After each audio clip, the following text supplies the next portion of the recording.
आप लोग सिर्फ और सिर्फ कारोबारी हैं। आपका हमारी आर्मी के साथ कोई रिश्ता नहीं है। और हाँ, खुदा ना खास्ता अगर आप लोग पकड़े गए तो हमारा नाम नहीं आना चाहिए।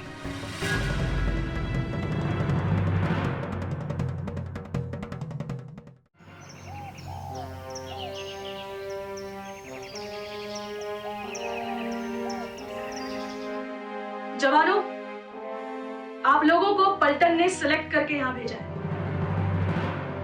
क्योंकि हर पलटन में कुछ जवान ऐसे होने चाहिए जिन्हें मैप रीडिंग आती हो, नक्शे पढ़ना अच्छे से आता हो। फॉर एन एग्जाम्पल, आप लोगों ने अपने स्कूल टाइम में नक्शे वगैरह तो पढ़े ही होंगे? जी मैम। गुड। इस मैप को गौर से देखिए।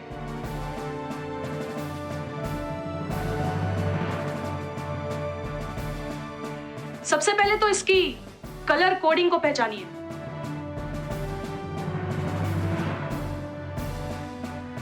और इसकी बाउंड्रीज को पहचानिए।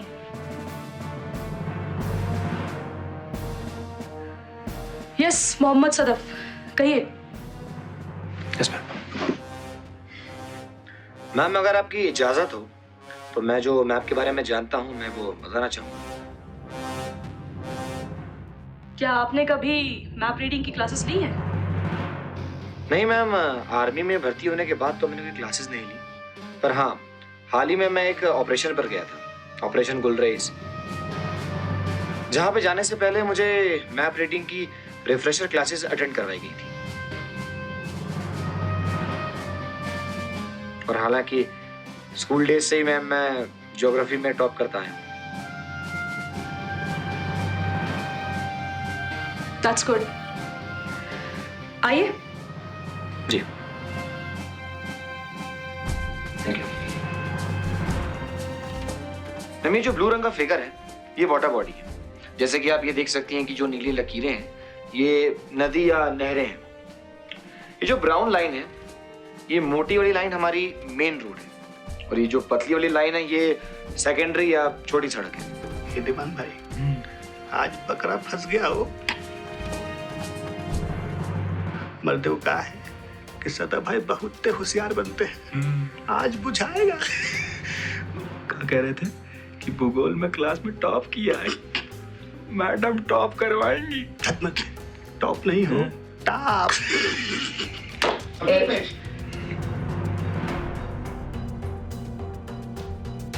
ये पीछे आप दोनों क्या खुसर-फुसर चल रही है? मैडम वो राम सिंह कुछ नहीं मैम। राम सिंह,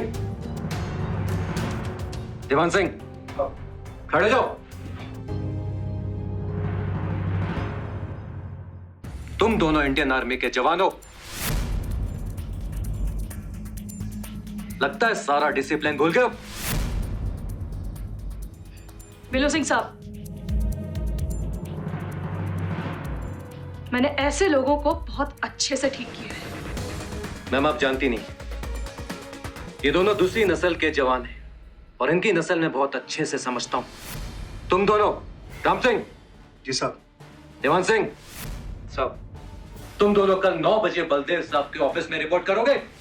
जी सर। जी सर। पिट्ठू के साथ। फिलहाल आप दोनों मेरे साथ बाहर चलिए। RP, yes ma'am. Set them right. Yes ma'am. चलिए।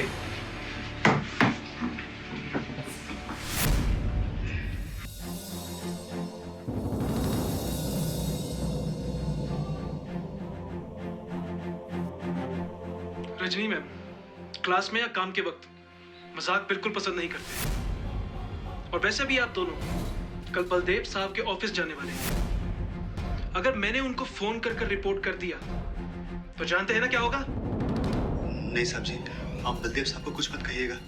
साहब जी, हम आज तक उनका वो हथौड़ा वाला हाथ नहीं बोले हैं साहब जी।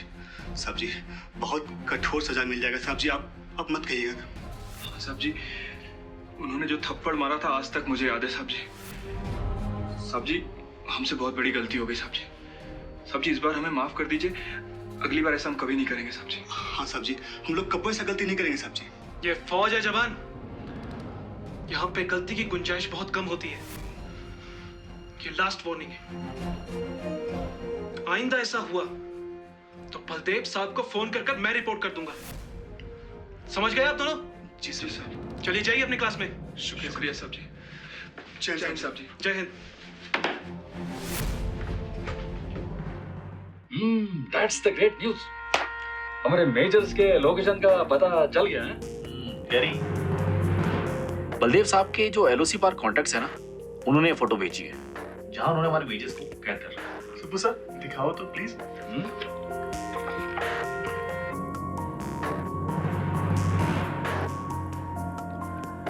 ये तो बिल्कुल घर जैसा लग रहा है। That's my point. ये किसी भी एंगल से जेल नहीं लग रहा है। ऑफ कोर्स ये स्टेट जेल नहीं है, पर सुब्बू क्या रीजन हो सकता है कि उन्होंने हमारे मेजर्स को घर में कैद कर रखा है? पठानिया सर, हो सकता है उनको डर हो कहीं मुजाहिदीन आकर उनको मार ना दे। और आपको तो पता ही है कि जेल में क्या क्या होता है। जेल फिल्म देखी है ना आपने? Yes Gary, but still it is illegal ना? सुब्बू सर क्या बात करते हैं। दुश्मन ने आज तक कोई लीगल काम किया है? नहीं ना। और ये एलओसी पर हो रहा है, ये क्या है? सब इलीगल है। वो जस्ट टेंशन क्रिएट करना चाहते हैं हर वक्त। गैरी, इस प्रॉक्सी वार में कितना खर्चा होता है ना, मैन पावर तो वेस्ट होती है। अगर यही एनर्जी देश के डेवलपमेंट में लगा दें तो सभी को फायदा हो सकता है। लेकिन ये एनिमी स्टेट इस बात पर अपनी एनर्जी लगाती है कि दुश्मन को कैसे नीचा दिखाया जाए, उनकी इकोनॉमी को कैसे डिस्टर्ब किया जाए, वहां कैसे अशांति फैलाई जाए। Anyhow, I am very surprised. Baldev साहब ने एलओसी के बाहर जाके मेजर्स का एड्रेस कैसा फाइंड आउट किया और उनका कॉन्टैक्ट्स एग्जैक्टली मेजर्स तक कैसे पहुंचा। This is really a great job. Subbu sir, फिलहाल ये सीक्रेट सिर्फ सीओ सर के टेबल पर है, किसी को कुछ नहीं पता।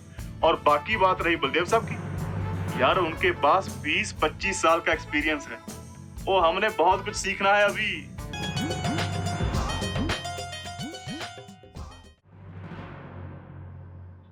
हम कैसे भरोसा करें कि तुम जो बोल रहे हो वो सच बोल रहे हो? हमारी कौन कौन सी खबरें बाहर जा रही हैं, ये तुम कैसे कह सकते हो? जनाब, हमारे आदमी पकड़े जा रहे हैं, ऐसा पहले नहीं हुआ। ठीक है, हम पता करवाते हैं।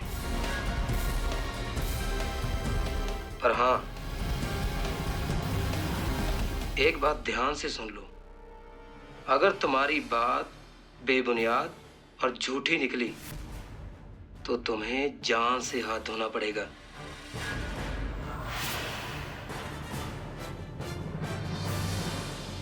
क्योंकि हम इस प्लान को सक्सेसफुल बनाने के लिए कुछ भी कर सकते हैं, कुछ भी। अब तुम जा सकते हो। हाँ, अगर कोई सबूत ला सको तो बेहतर होगा। ये तो बहुत ही सीरियस बात है। तुम जल्द से जल्द पता लगाओ कि हमारी बातें कैसे लीक हो रही हैं। इस बार हमें कोई भी लापरवाही नहीं चाहिए। जनाब, मामला तो बहुत संगीन है। जनाब, मैं जल्द से जल्द पूरी तहकीकात करवाता हूं। जनाब, यहाँ ऑफिस में जो कुछ भी होता है उसके बारे में आपके या मेरे अलावा किसी और को कुछ नहीं पता होता। शफकत मियाँ, दौलत बहुत बड़ी ताकतवर चीज है जिससे बड़े बड़ों का ईमान डोल जाता है। पैसों के लिए इंसान कुछ भी करता है, कुछ भी। जनाब, ये भी तो हो सकता है कि कोई दुश्मन हो, हमारे कुछ मुजाहिदीन जो वापस नहीं आ पाते या वहां मारे जाते हैं, उनका कोई बदला ले रहा हो। जनाब, पता तो लगाना ही पड़ेगा कैप्टन। तुम ऐसा करो, चारों तरफ अपने जासूस फैला दो और हाँ, इनाम का भी ऐलान कर दो। चोर तो पकड़ा ही जाएगा। जी जनाब, मैं जल्द से जल्द छानबीन शुरू करवाता हूँ जनाब। कैप्टन, एक बात ध्यान से सुन लो, मुझे शिकस्त नहीं चाहिए। आई वॉन्ट सक्सेस, किसी भी कीमत पर। मुझे तरक्की चाहिए कैप्टन, तरक्की। जी जनाब।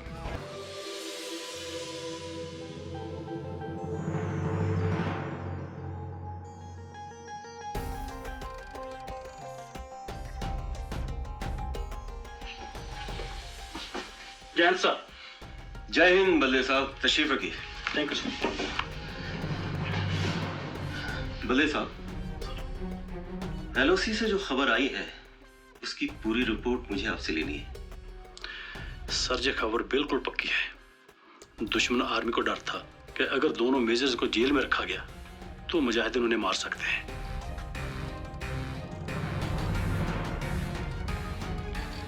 इसका मतलब है वो हमारे मेजर्स को बचाना चाहते थे ताकि वो हमारे साथ एक्सचेंज कर सके। हालांकि अब एक्सचेंज प्रोग्राम से तो उन्होंने मना कर दिया। बल्ले साहब, एक बात बताइए, वो जो फोटो मुझे आपने दिखाई थी वहां तक कैसे पहुंचा जाए? सर, ये अब मुमकिन नहीं है। ऑपरेशन गुलरेज के बाद वहां बहुत कड़ा पहरा है और ये खबर मेरे सोर्स ने मुझे बताई है कि वहां पहुंचना मुश्किल है। बल्ले साहब, हमें अपने मेजर्स को तो बचाना ही है। क्यों ना कोई टीम तैयार की जाए, रिस्क तो उठाया जाए। सर, आर्मी की जेल से छुड़ाना तो बहुत मुश्किल है। हाँ, जिस घर में वो हैं वहां से उन्हें छुड़ाने की कोशिश की जा सकती है। अगर वहां हमें कोई लोकल मदद मिल जाए तो हमारा काम बन सकता है। हालांकि ये बहुत रिस्की है क्योंकि एलओसी तक पहुंचना, उसे पार करना बहुत ज्यादा मुश्किल काम है। सर, मेरे इन्फॉर्मर का कहना है कि अगर उन्हें परमिशन दी जाए तो वो अपने कॉन्ट्रैक्ट्स को साथ लेकर इस ऑपरेशन को करने के लिए तैयार है और दोनों मेजर को छुड़ा भी सकते हैं। बल्ले साहब, क्या आपके आदमी ये सब कामयाबी के साथ कर पाएंगे? सर, मुझे पूरा भरोसा है, लेकिन रिस्क तो लेना ही पड़ेगा। वैसे भी वो दुश्मन के कैदी हैं और वो दुश्मन जो किसी कायदे कानून को मानता ही नहीं। सर, अगर हमने डिले किया तो वो लोग उन्हें मार भी सकते हैं। बल्ले साहब, आप ठीक कह रहे हैं। हमें अपने मेजर्स को बचाना है। जो जो दिन बीतते जाएंगे खतरा बढ़ता जाएगा। मैं ऐसा करता हूं कि सीओ सर से बात करता हूं सर। उसके बाद फिर मैं आपसे बात करूंगा। जी सर। ठीक। Okay sir. जैन सर। जय।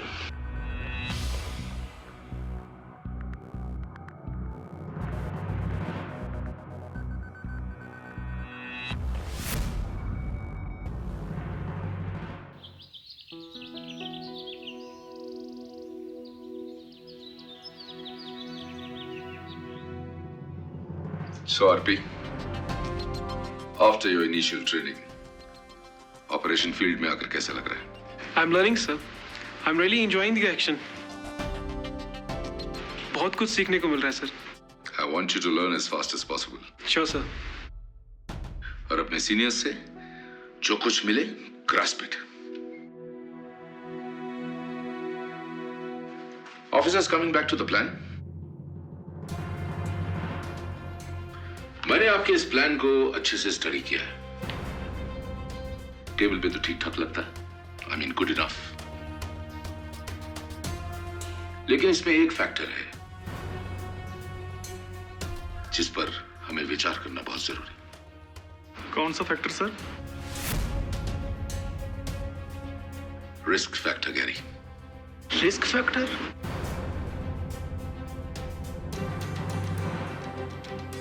पर सर रिस्क फैक्टर तो हर प्लान में होता है। कैप्टन पठानिया,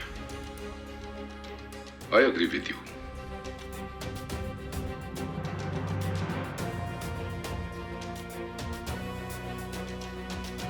मगर डोंट यू थिंक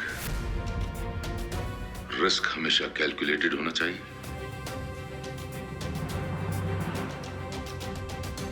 हम सब अच्छी तरह जानते हैं कि हमारी डिपेंडेंसी फॉरेन कॉन्टैक्ट्स पर है, एलओसी के पार। एक बात बताएं, क्या आपने रिस्क फैक्टर को इस प्लान में कैलकुलेट किया था?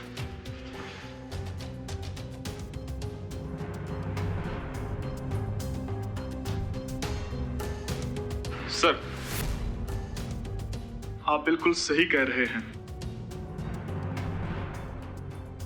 क्योंकि पड़ोसी मुल्क के साथ हमारे रिलेशंस उतने अच्छे नहीं हैं।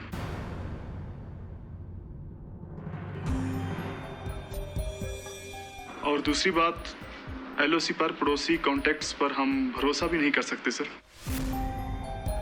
सर बलदेव साहब ने कहा है कि एलओसी पार्ट जो उनके सोर्स है वो पूरे भरोसेमंद है। वो हमारे मेजर्स के साथ पहले कांटेक्ट करेंगे, फिर प्लान को एग्जीक्यूट करेंगे सर। कैप्टन पठानिया, बलदेव साहब बिल्कुल सही फरमा रहे हैं। गुलरेज एक्शन प्लान सक्सेसफुल तो हुआ है, लेकिन उसके बाद जो रिस्क फैक्टर है वो बढ़ गया है। हमारी डिफेंस मिनिस्ट्री, हमारी फॉरेन एक्सटर्नल अफेयर्स मिनिस्ट्री पूरी कोशिश कर रही है कि हर हाल में हम अपने मेजर्स को जल्द से जल्द रिलीज करवा सकें। पर आप तो जानते हैं कि दुश्मन बौखलाया हुआ है इस वक्त। तो उन्होंने क्या किया?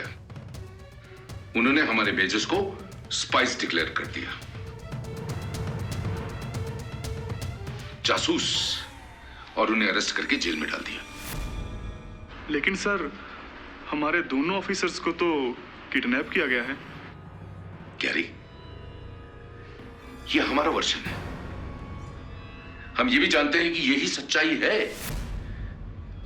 Is it not?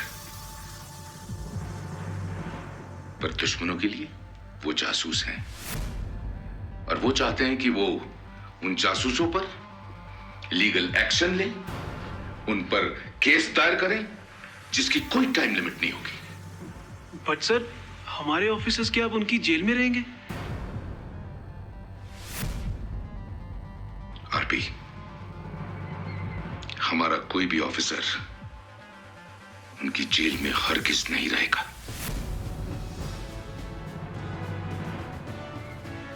और एक बात हमेशा अपने जहन में रखना कि इंडियन आर्मी के लिए, चाहे वो जवान हो या ऑफिसर, सबके सब बहुत कीमती होते हैं। हम उनकी तरह नहीं हैं जो अपने ही लोगों को डिसऑन करते हैं। हम अपने लोगों को बचाने के लिए अपनी जान लगा देंगे।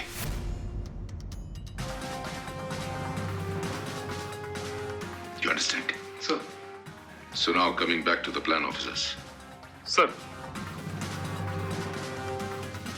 We should start from here.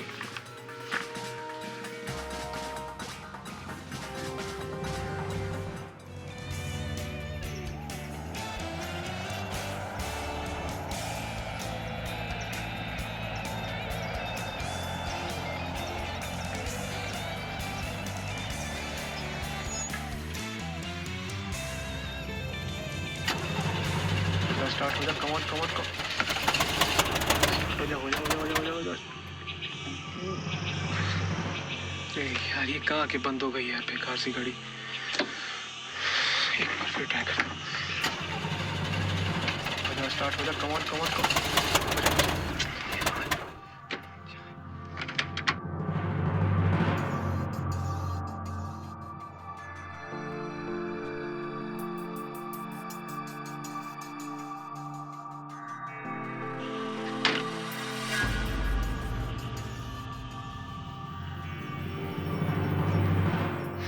कहाँ आके फंस गया यार। स्टूपिड कार्ड यार।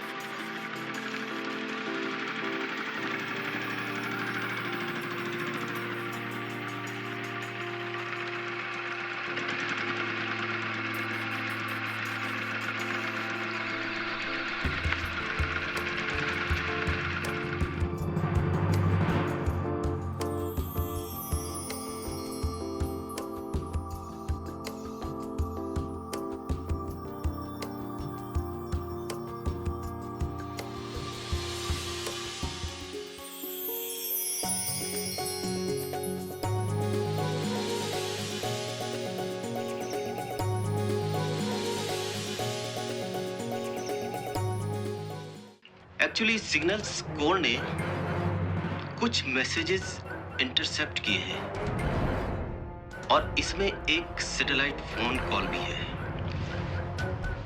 और वो किसी कोड लैंग्वेज में बात कर रहे हैं। एक इमरजेंसी आ गई है।